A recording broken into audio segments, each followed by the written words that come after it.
এমন মায়ের সংসারে যদি আপন ভাই পরিবারকে বিদায় নিয়ে চলে যায়, সেই ভাই আর কখনো ফিরে আসছে না। আজ প্রাণ গোবিন্দ যখন এমন ভাবে কেঁদে কেঁদে দোলায় গড়াগড়ি যাচ্ছি, ঠিক সেই সময় সুবর্ষকা বলছে অকানাই তুমি একটু ধৈর্য ধরো, আজ আমি তোমায় কথা দিলাম, আজ নিশ্চিতেই তোমার রাইদরিকে আমি এনে দিব। হরিব এই বলে সুবর্ষকা করলেন কি প্রাণ গোবিন্দের কাছ থেকে বিদায় নিয়ে রাধারানী দর্শনে মন করছে। আর পদকর্তা বলছে নাকি অশুভর দয়া রে বাবে দয়া রে বাবে অশুভর দয়া রে বাবে ওই রাধার কাছে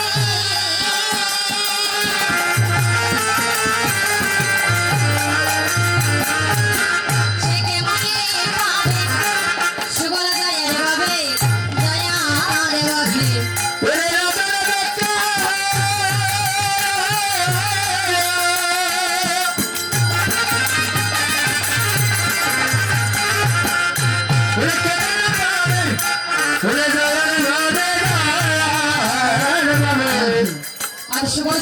রাধারানী দর্শনে গমন করছে, ঠিক এমন সময় বাবা লীলার সাহায্য করে যোগমায়া একটি বৎসরূপ ধারণ করি সুবলের সম্মান দিয়ে বেঁচে বেঁচে যাচ্ছে।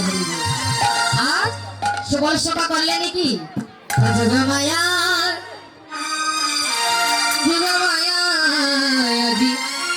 বাছুরি সাজিল যুগমায়া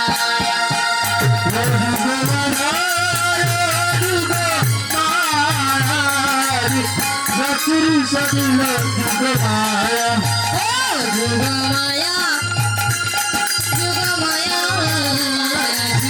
Achuri Sadila Yugamaya, Yugamaya,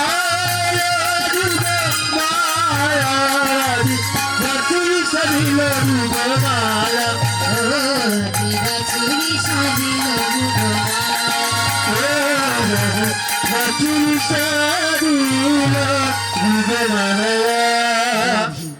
Subal সখা বৎসরী দিকে মনে মনে ভাবছি এই বৎসরী বোধহয় আমার পাল থেকে ছুটে এসেছে। তাই সুবল করলেন কি এতে গোবাবিয়া বৎস কুলে লইয়া এতে গোবাবিয়া বৎস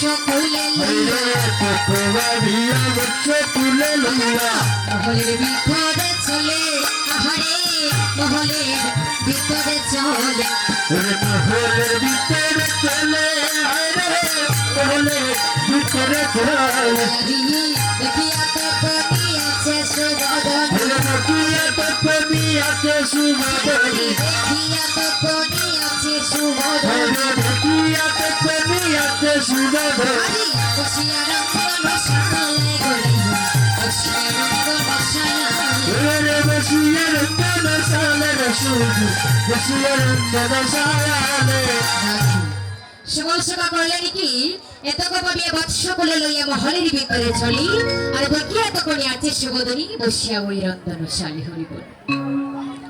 আজ রন্ধনশালী রাধারানী আছে আর সুবল সভা যখন বৎসটি কোলে নিয়ে মহলের ভিতরে যাচ্ছে এদিকে জটিলা কটিলা ভবনে আছিলা জটিলা কটিলা ভবনে আছিলা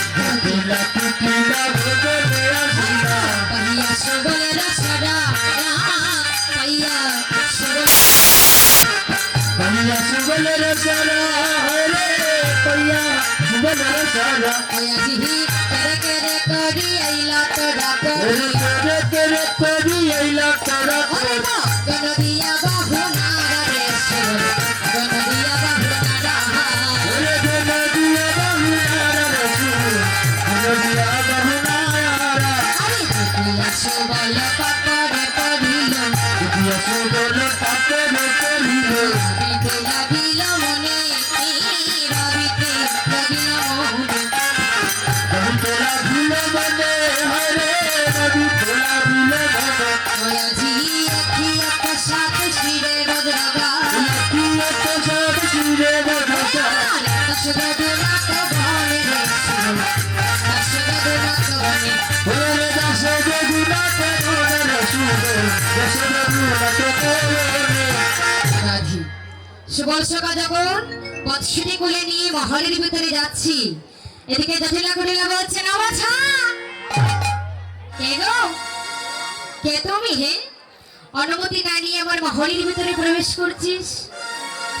যখন এমন ভাবে তুচ্ছভাবে বলছি, তখন সুবল সকা করে ধরে বলছে, রানীমা আমার ঘরে ভুল হয়ে গিয়েছে গো, তাই আমি অনুমতি না নিয়ে আপনার মহলের ভিতরে প্রবেশ করেছি। যখন রানীমা বলছে হরিবল, সুবলের মনে যখন রানীমা বলছে জটিলা কি, জটিলার মনে ওর আনন্দ হয়ে গিয়েছে। আজ ওই বাছা আমাকে রানীমা বলবো, বলছে আরে বাছা তুমি কার ছেলে গো? বলছে হাই হাই মাউইমা। কি বলছো? বলছে আমি তোর মাউইমা হই। হে, কেমন করে তোর মাউইমা হই? বলছে তোর পরিচয় কি? আমার পরিচয় নেই। বলছে মাউইমা আমি কার ছেলে? তবে তুমি শুনো, চন্দ্রবনের পুত্র আমি, চন্দ্রবনের পুত্র আমি, তোমার মতো হয় ভগি চন্দ্রবনের পুত্র আমি, তোমার মতো হয় ভগি চন্দ্রবনের পুত্র আমি। তোমার মতো হয় মোর মগরি আর চন্দ্রবনের পুত্র আমি। বলছে সুবল এখন আমি তোমায় চিনতে পেরেছি, আমার মতো হয় মোর মগরি আর চন্দ্রবনের পুত্র তুমি, তাই তো? বলছে হে গো আমি চন্দ্রবনের পুত্র। বলছে আচ্ছা সুবল তুমি কেন এসেছো আমার মহলের ভিতরে? হ্যাঁ, বলছে রানীমা আমি কেন এসেছি জানি? তুমি তুমি শুনো। ওই আরে মহামহিমা রাধে হরিনাম সংকীর্তনের ভক্তিমতী মায়ের আছে, কেউ কি আমার মহিমা হবেন? হবেন না? আমি আপনাদের বাসায় নাস্তা করিতে